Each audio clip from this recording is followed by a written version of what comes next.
چاند محبوب، ہم نے آپ پر قرآن اس لیے نازل تو نہیں کیا کہ آپ مشقت میں پڑ جائیں۔ تو جوں جوں قرآن مجید کی تلاوت ہوتی جاتی ہے زنگ اترتے چلے جاتے ہیں، اور جب تلاوت اختتام کو پہنچی تو کہا میرے گلے میں کپڑا ڈال لو اور مجھے مجرم بنا کے حضور کی بارگاہ میں لے چلو۔ اقبال نے کہا تو نہ دانی کے سوزے کراتے تو دیگر گو کر تقدیر عمر را، اے میری بہن تو نہیں جانتی اگر تو بہن ہو کے قرآن پڑھے تو عمر کی تقدیر بدلتی ہے۔ تو یہ قرآن دلوں کے زنگ اتارتا ہے اور معرفت کا رنگ دیتا ہے۔ تو اللہ تعالیٰ نے اپنے محبوب کو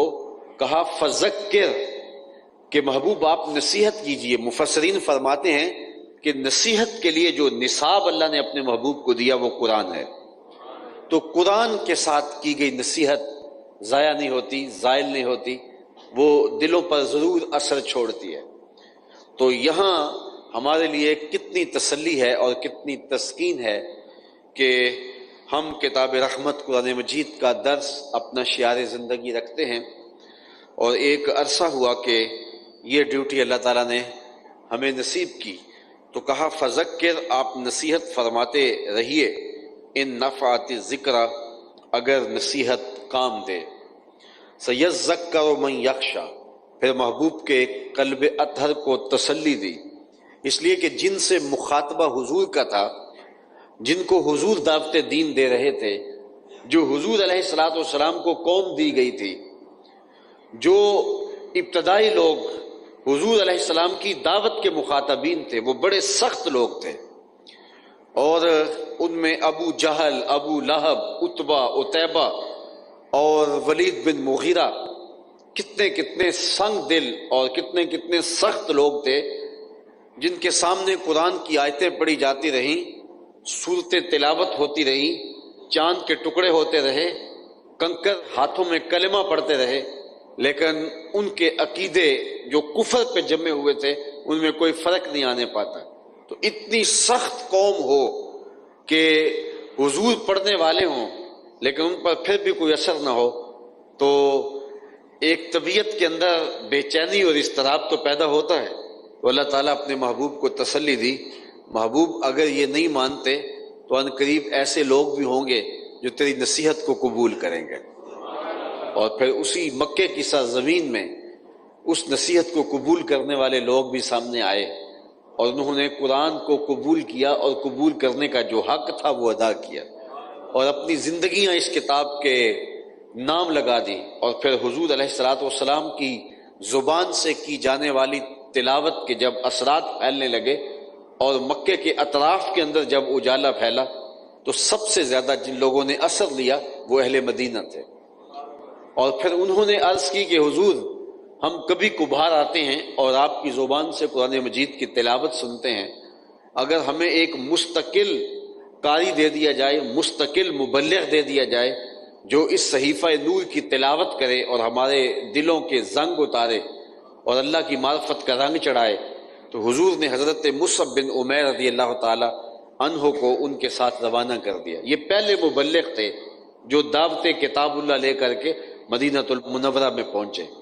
اور پھر دیکھتے ہی دیکھتے اہل مدینہ نے قرآن سے یوں رنگ پکڑنا شروع کیا اور اجالا اور نور اور روشنی حاصل کرنا شروع کی کہ وہ دھڑا دھڑ اسلام کے دامن میں داخل ہونے لگے۔ اور جس دن رسول کریم صلی اللہ علیہ وآلہ وسلم ہجرت فرما کے مکہ سے مدینہ تشریف لے گئے، تو باقاعدہ اسلحہ باندھ کے جو حضور کے استقبال کے لیے لوگ آئے تھے ان کی تعداد 500 تھی۔ تو کس محبت کے ساتھ انہوں نے حضور کا استقبال کیا، وہ بھی تاریخ کا انوکھا باب ہے۔ تو حضرت ام المومنین سیدہ عائشہ رضی اللہ تعالیٰ عنہ کا قول بجا ہے، آپ فرماتی ہیں سارے شہر تلوار سے فتح ہوئے لیکن مدینہ قرآن سے فتح ہوا تھا۔ تو قرآن مجید جو ہے وہ فاتح ہے، وہ دلوں کے اندر اثرات ضرور مرتب کرتا ہے اور دلوں کے زنگ اتار دیتا ہے۔ تو اللہ تعالیٰ نے اپنے محبوب کی تبلیغ کے لیے جو نصاب تبلیغ دیا وہ قرآن مجید ہے۔ آج بھی حضور کی امت کو یہ نصاب اختیار کر کے قوم کی جو خفتہ سامانی ہے بخت کی، اس کو بیدار کرنے کے لیے میدان عمل میں آنا چاہیے۔ اشقا سے مراد ولید بن مغیرہ ہے یا عتبہ بن ربیعہ ہے، کہ یہ وہ بدبخت ہیں کہ جن کو بڑا موقع ملا قرآن مجید سننے کا، لیکن اس کے باوجود انہوں نے اس سے روشنی حاصل نہیں کی ہے، تو وہ ازلی بدبخت جو ہیں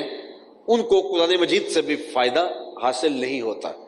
قرآن تو اپنے دامن میں سے رکھتا ہے، لیکن وہ زمینیں اتنی بنجر ہیں کہ وہاں کچھ اگتا نہیں ہے۔ جس طرح بیج اچھا ہو، موسم بھی اچھا ہو، پانی بھی وافر ہو، حل بھی چلایا گیا ہو، لیکن زمین ہی ایسی ہو کہ جو بیج کو قبول ہی نہ کرتی ہو، تو پھر نہ بیج کا قصور ہے، نہ حل چلانے والے کاشتکار کا قصور ہے، نہ موسم اور نہ پانی کا قصور ہے۔ وہ زمین کی اپنی فطری صلاحیت ایسی نہیں ہے کہ وہ اس بیج کو قبول کرے۔ قرآن کا بیج تو بنجر زمینوں میں پڑے تو وہاں بھی شگوفے پھوٹتے ہیں اور وہاں بھی پھول کھلتے ہیں، لیکن اگر وہ ابو جہل کی دل کی زمین ہو تو وہاں کچھ بھی نہیں اگتا، اور وہاں کوئی روشنی اور وہاں کوئی نور نکھت پیدا نہیں ہوتا۔ تو اللہ تعالیٰ فرمائے یہ ازلی بدبخت لوگ ہیں جن کے لیے شقاوت لکھ دی گئی ہے، وَيَتَجَنَّبُهَا، وہ اس سے پہلو تہی کریں گے، اس سے دور رہیں گے، اشقا، جو شقی ہیں، بدبخت ہیں، ان کے سامنے سارا قرآن بھی پڑھ دیا جائے تو ان کو کوئی فائدہ حاصل نہیں ہوگا۔ الذی یصلی النار الکبریٰ، جو سب سے بڑی آگ میں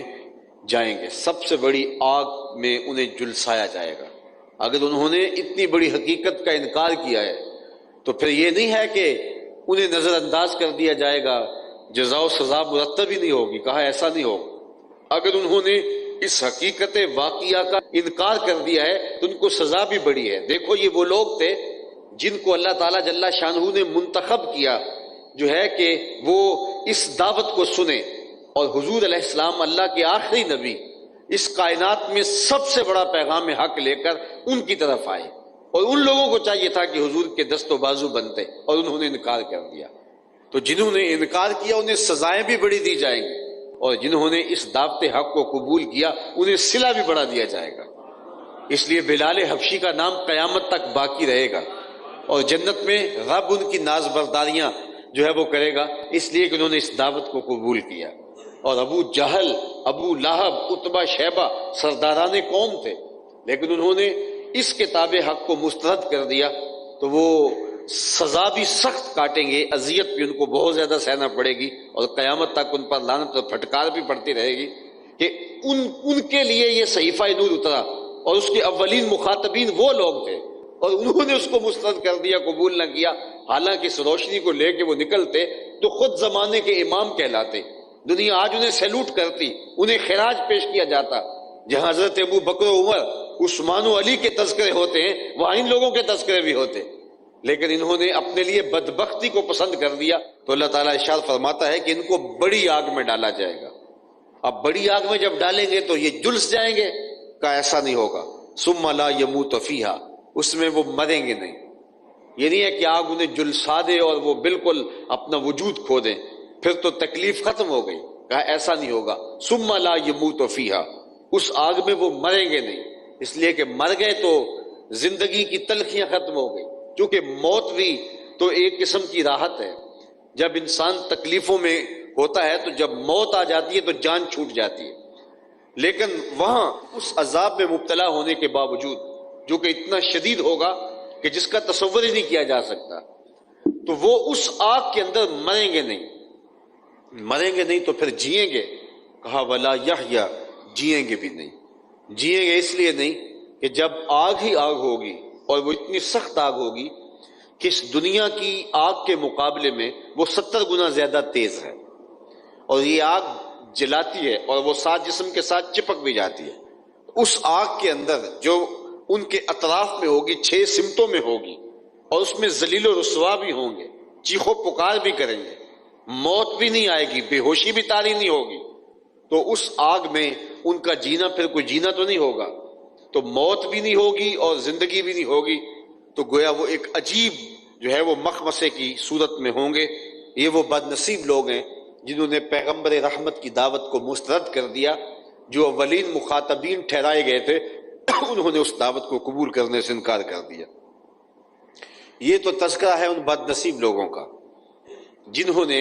اللہ کی طرف سے جو کلام حق آیا تھا اس کا انکار کر کے ازلی بدبختی اپنے لیے پسند کر لی۔ اب ان خوش نصیب لوگوں کا تذکرہ قرآن بیان فرماتا ہے جنہوں نے نبی رحمت صلی اللہ علیہ وسلم کا ساتھ دیا اور کہا کہ ہمارا سب کچھ آپ کے قدموں پہ نچھاور، ہم 100 بار جھولی میں ڈالتے اس دعوت کو جو آپ لے کے آئے،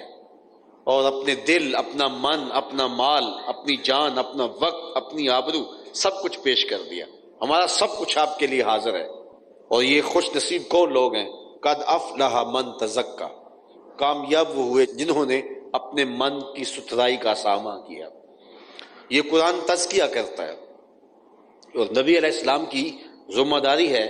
جو اللہ تعالیٰ نے اپنے محبوب کو نصیب کی ہے کہ کتاب اللہ کے ذریعے ان کا تزکیہ کریں، ان پر قرآن مجید کی آیات کی تلاوت کریں، اور قرآن مجید کی آیات کی تلاوت سے ان کے باطن کا تزکیہ ہوگا۔ اور یہ فیض جو قرآن کا صدیوں قبل جاری تھا، یہ فیض ختم نہیں ہوا، یہ فیض آج بھی اسی طرح جاری ہے کہ قرآن مجید کی تلاوت کرنے والوں کا تزکیہ باطن ہوتا ہے۔ آج ہم اپنے باطنی تزکیے کے لیے کئی طرح کے نصاب مرتب کیے ہوئے ہیں، لیکن جو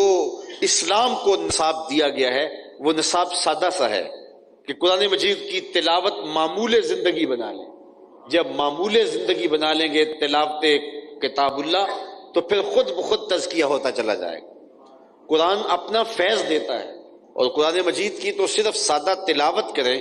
تو تلاوت سے بھی من کے اندر روشنی اترتی ہیں، اور اگر اس کے مفاہیم و مطالب کو اگر روحوں میں اتار لیا جائے پھر تو وراء الورا ہے۔ اس لیے حضور علیہ الصلوۃ والسلام جو کتاب اللہ کی تلاوت سے تزکیہ نفوس کرتے ہیں اور تزکیہ قلوب فرماتے ہیں، حضور کا فیض آج بھی نصیب ہوتا ہے جب کوئی قرآن مجید کی تلاوت کرتا ہے۔ علامہ اقبال علیہ رحمہ نے اپنے ایک دوست کو خط لکھا، اور اس خط کے اندر لکھا کہ قرآن مجید کی روزانہ تلاوت کیا کرو، اگرچہ تمہیں اس کا ترجمہ اور مفہوم نہ بھی آتا ہو، اس کا ترجمہ اور مفہوم نہ بھی آئے تو پھر بھی تلاوت روزانہ کی بنیاد پہ کیا کرو، اس کی برکت یہ ہوگی کہ تمہارے دل کا تعلق رسول اللہ کے دل سے جڑ جائے گا۔ تو گویا جو قرآن مجید کی تلاوت کرنے لگ جاتا ہے وہ حضور کی تربیت کے سائے میں آ جاتا ہے، حضور اس کی تربیت کرتے ہیں۔ تو اس لیے اگر ہم چاہتے ہیں، چونکہ اس وقت اگر پیر کامل ڈھونڈنے نکلیں تو یہ بڑا مشکل مسئلہ ہے، تو پھر کہاں سے ہم رہنمائی لیں؟ تو اقبال نے ہمیں کہا نا، میرے کارواں ہے میرے حجاز اپنا، اس نام سے باقی ہے آرام جہاں ہمارا۔ تو پھر ادھر سے رہنمائی حاصل کریں، اور وہ ممکن ہوگا کہ ہم قرآن مجید کی تلاوت کریں۔ قرآن مجید کی تلاوت کریں گے، حضور کے سائے عاطفت میں آ جائیں گے، حضور کی تربیت میں آ جائیں گے۔ جب حضور کی تربیت میں آ جائیں گے تو پھر باطن سنورنا شروع ہو جائے گا۔ اس لیے ہمیں کتاب رحمت کی تلاوت معمول زندگی بنانا چاہیے، اور اس کے بغیر ہمیں زندگی کا حقیقی نور نصیب ہی نہیں ہو سکتا، اور دین کی روح کبھی بھی نہیں ہمیں نصیب ہو سکتی اگر کتاب اللہ ہماری زندگی میں شامل نہ ہو۔ اسی کو علامہ اقبال نے بالفاظ دیگر ایک دوسرے مقام پہ فرمایا، گر تو می خواہی مسلمان زیستن، نیست ممکن جز بقرآن زیستن۔ اگر تو مسلمان بن کے جینا چاہتا ہے تو قرآن کے بغیر تو ایک قدم بھی نہیں اٹھا سکتا ہے۔ تو اس کتاب کے صاحب تیری زندگی گزرے گی۔ خود علامہ اقبال فرماتے ہیں کہ میری زندگی کے اندر جتنا بھی تمہیں فیض نظر آتا ہے، اور دین کا جو رسوخ میری زندگی کے اندر ہے، اور میرے فلسفے کے اندر جو تمہیں روشنی نظر آ رہی ہے، یہ قرآن مجید کی تفہیم کا فیض ہے جو اللہ تعالیٰ مجھے نصیب فرمایا۔ تو اس کتاب کے سائے میں زندگی جب بندہ گزارنے لگ جاتا ہے تو خود بخود تقدس روح میں اترنے لگ جاتا ہے۔ اس لیے ہمیں اس کی تلقین کی گئی کہ ہم کتاب اللہ سے جڑ جائیں، اور یہ تزکیے کا ایک مؤثر ذریعہ ہے۔ اور جب باطن صاف ہو جائے، جب اندر کی غلاظتیں مٹ جائیں، جب تزکیہ باطن نصیب ہو جائے تو پھر انسان اللہ کا بابرکت نام جپنے لگ جاتا ہے، اور پھر اسے جو ہے وہ نماز کی لذتیں اور نماز کا سرور نصیب ہونے لگ جاتا ہے۔ تو ارشاد فرمایا، قد افلح من تزکا، کامیاب وہ ہوا جس نے اپنے من کی ستھرائی کا ساماں کیا، وذکر اسم ربہ فصلی، اور اپنے رب کا نام جپا اور نماز پڑھی۔ نام پڑھا، نماز کے اندر جو تکبیرات ہیں، اللہ کا نام لیا جاتا ہے، یہ مراد ہے۔ اور اس کو الگ بھی اس کے مفاہیم علماء نے لیے ہیں کہ اللہ کا ذکر کیا اور نماز پڑھی، اس کے بعد اس نے نماز بھی ادا کی۔ تو نماز کی ادائیگی بھی اور ذکر بھی، یہ تزکیے کا نور دینے والی چیزیں ہیں۔ آگے ارشاد فرمایا بل توسرون الحیات دنیا، لیکن تم دنیا کی زندگی کو ترجیح دیتے ہو۔ انسان کی زندگی کی زیادہ تگ و تاز اور انسانی تردد یہ ہے کہ میری دنیا سنور جائے، اور وہ دنیا کو سنوارنے کے لیے بہت زیادہ محنت کرتا ہے، اور جتنے بھی طبقات انسانی ہیں وہ کسی بھی روپ میں ہو، آپ دیکھ لیں سب کی کوشش اور کاوش یہ ہوگی کہ میری دنیا سنور جائے۔ سویر سے لے کر شام تک اگر 24 گھنٹے ہیں تو اس میں 18 گھنٹے تک لوگ کام کرتے ہیں، اور ان کی زیادہ کوشش اور جد و جہد یہ ہوتی ہے کہ مجھے مالی آسودگی ہو جائے، مجھے اچھا گھر مل جائے، میری اولاد کے لیے کوئی ترکہ جو ہے وہ میری طرف سے جمع ہو جائے اور میری اولاد بعد میں آسودہ ہو۔ ہماری زندگی جو ہے وہ اس جو ہے وہ بیل کی طرح جو کنویں کے گرد گھومتا ہے، ساری زندگی اسی طرح گھومتی رہتی ہے کہ دنیا کی زندگی کے ساز و سامان ہمیں نصیب ہو جائیں۔ وہ لوگ کتنے خوش نصیب ہیں کہ جن کی زندگی کی خواہشات رب کی رضا کو حاصل کرنا، دین کو تقویت دینا، دین کے لیے کوشش کرنا اور دین کے لیے جد و جہد کرنا، باقی دنیا کی زندگی ان کی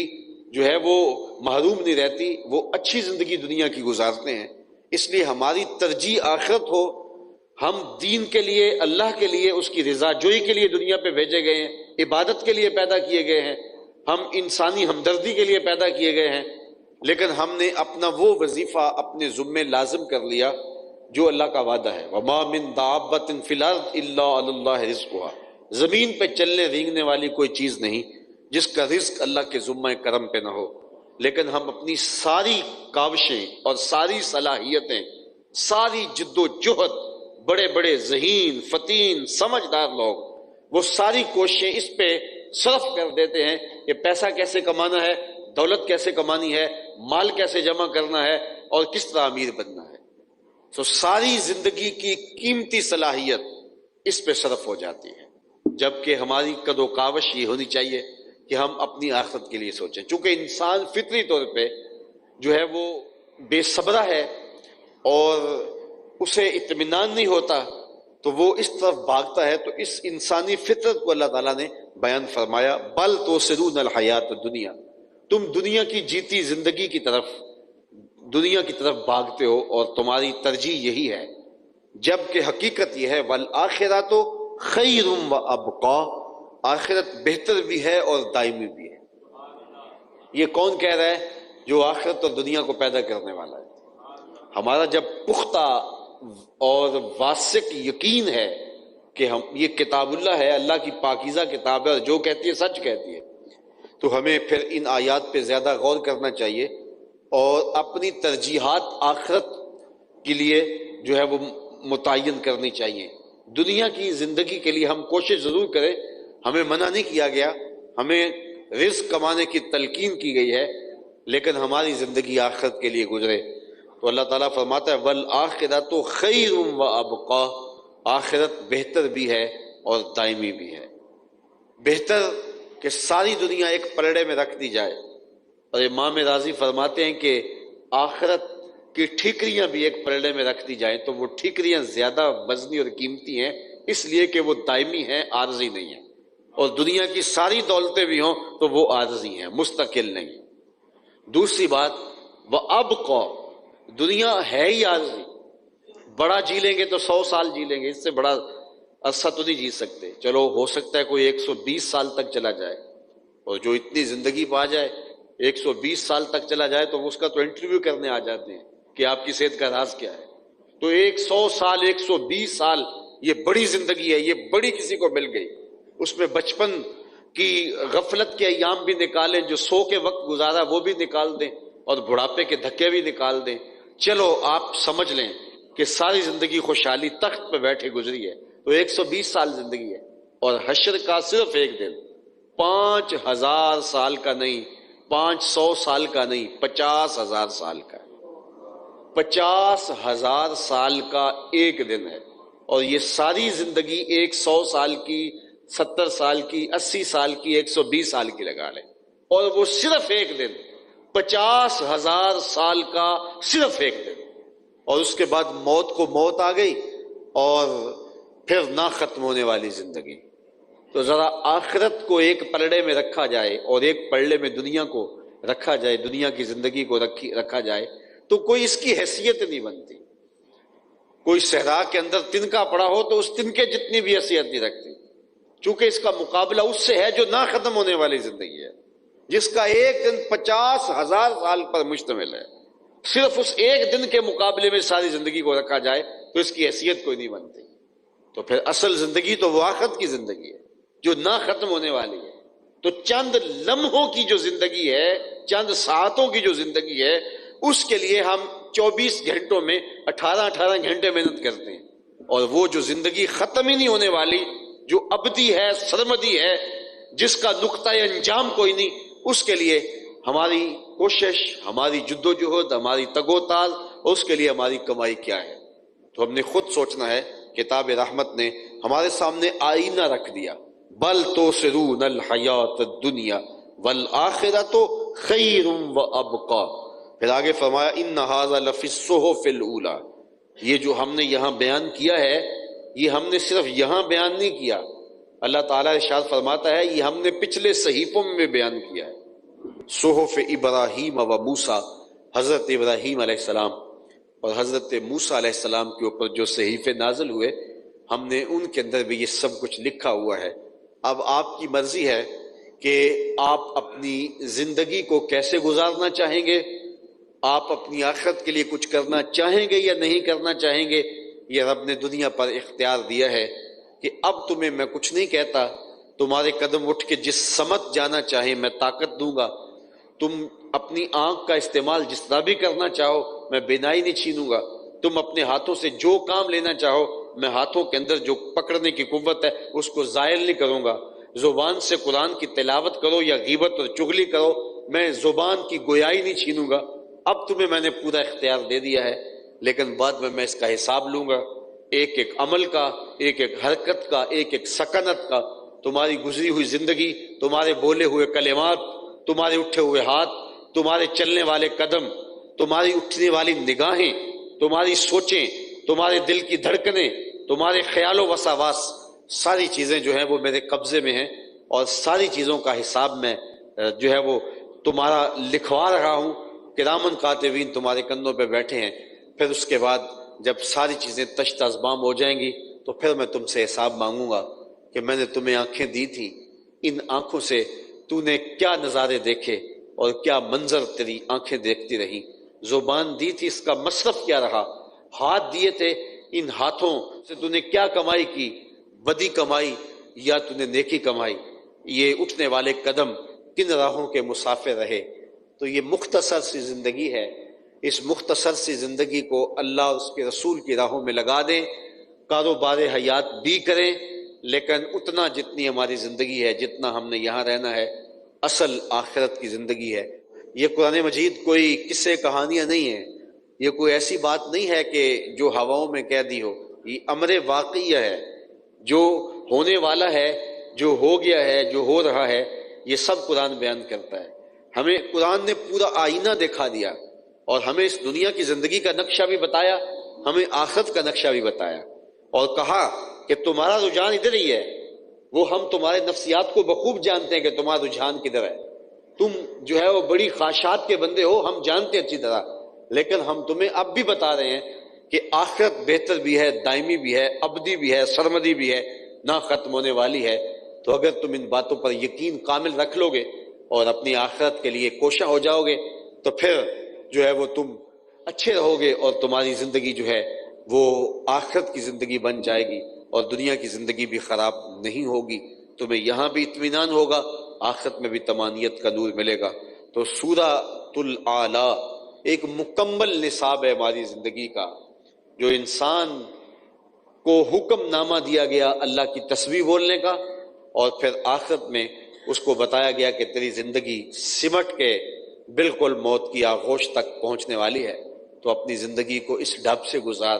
کہ تیری زندگی سرخرو ہو جائے اور تو کامیاب انسان ہو کے اس دنیا سے لوٹے۔ سورۃ الاعلیٰ کے مضمون کو ہم اس مختصر گفتگو سے ہی اختتام کی طرف لے جاتے ہیں، اس دعا کے ساتھ کہ اللہ تعالیٰ کتاب رحمت کے ساتھ ہمیں جڑنے کی توفیق دے دے۔ ہماری زندگیوں میں قرآن کھل جائے اور قرآن روشنیاں بانٹتا رہے، قرآن اجالے دیتا رہے، ہمارے گھروں کے اندر قرآن مجید کی تلاوت معمول حیات بن جائے، ہماری مائیں بہنیں بیٹیاں قرآن مجید کی تلاوت اپنے اوپر لازم قرار دے دیں،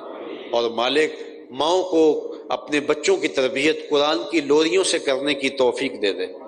اور ہمیں اپنے گھروں کے اندر قرآن مجید کی تلاوت کا ماحول پیدا کرنے کی توفیق نصیب فرما۔ ہماری بیٹیاں اس نصاب زندگی کو پڑھیں، اس نصاب رحمت سے اپنے باطن کی تربیت کریں، اور ہمارے اندر کے میل کچیل، غلاستیں اور گندگیاں اس کتاب سے دھو ڈال دور کر دے، اور اپنا خاص کرم حضور کے صدقے ہم سب کا مقسوم کر۔ اے اللہ، ہم کمزور ہیں، بہت کمزور ہیں، تیری کتاب کے ابلاغ کا جو حق ہے وہ ہم ادا نہیں کر پاتے، ہمارا علم ناقص ہے، ہمارے لہجے کمزور ہیں، ہماری طبیعتیں کمزور ہیں، اور ہمیں بات کرنے کا ڈھب اور سلیقہ نہیں آتا،